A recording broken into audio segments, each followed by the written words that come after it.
రాష్ట్రంలో గత 5 సంవత్సరాల నుండి కొనసాగుతున్న రాక్షస పాలన అంతమొందించడానికి ప్రజలంతా సిద్ధంగా ఉండాలని భీమిలి తెలుగుదేశం పార్టీ కూటమి అభ్యర్థి గంటా శ్రీనివాసరావు అన్నారు. పద్మనాభం మండల టీడీపీ అధ్యక్షుడు కె రమణ ఆధ్వర్యంలో గంధవరం, కొవ్వాడ, పెంట, అనంతవరం, బాందేవపురం, విలాస్ఖాన్ పాలెం గ్రామాల్లో నిర్వహించిన టీడీపీ ఎన్నికల ప్రచారంలో గంటా పాల్గొని మాట్లాడారు. రానున్న చంద్రన్న పాలనతోనే ప్రజలకు సంక్షేమం, అభివృద్ధి అన్నారు. ఈ సందర్భంగా పద్మనాభం నుండి కొవ్వాడ వరకు మాజీ ఎంపీపీ గోపీబాబు ఆధ్వర్యంలో మునిపెన్నడూ జరగని రీతిలో ద్విచక్ర వాహనాలతో భారీ ర్యాలీ నిర్వహించారు. మండుతున్న ఎండలను సైతం లెక్క చేయకుండా గంటా గెలుపు కోసం మేము సైతం అంటూ యువత ర్యాలీలో పాల్గొన్నారు. తమ అభిమాన నాయకుడిని ఆయా గ్రామాల్లో గోపీబాబు, గణేష్, ఎరిబాబు గజమాలలతో స్వాగతం పలికారు. గోపీబాబు ఆధ్వర్యంలో టీడీపీలో చేరిన గంధవరం ఎంపీటీసీ రమణరాజు, రేవిడి మాజీ సర్పంచ్ తుగురోతు రమణలతో పాటు పలువురికి గంటా పార్టీ కండువాలు వేసి పార్టీలోకి ఆహ్వానించారు. వెంకనాయుడు గారు ఇద్దరు కూడా ఆ ఇసుక పిక్క తోలుకొని వెళ్ళి ఇంకో దగ్గర వేయడం జరిగింది. ఇవాళ స్వార్థానికి ఏదైనా నా ఇంటికి కానీ నా కుటుంబం కానీ చేసుకున్నా లేదా ఇక్కడ ఉన్న అందరూ ఆలోచన చేయండి.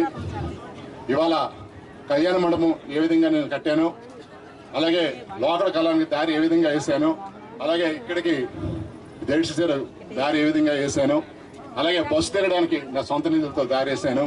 ఇవాళ కళ్యాణ మండపాన్ని కూడా సొంత నిధులతో ఇవాళ కార్యక్రమం చేశాను.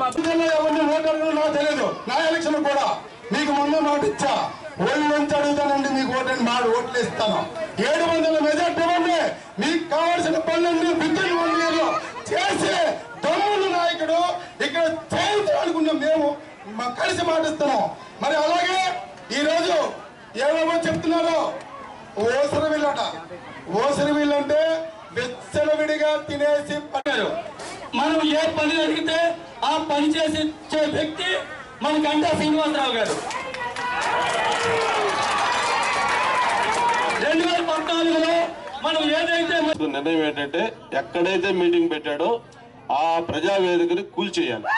ఫస్ట్ నిర్ణయం తీసుకున్నాడు. అంటే ఒక విధ్వంసం, ఒక వినాశనం.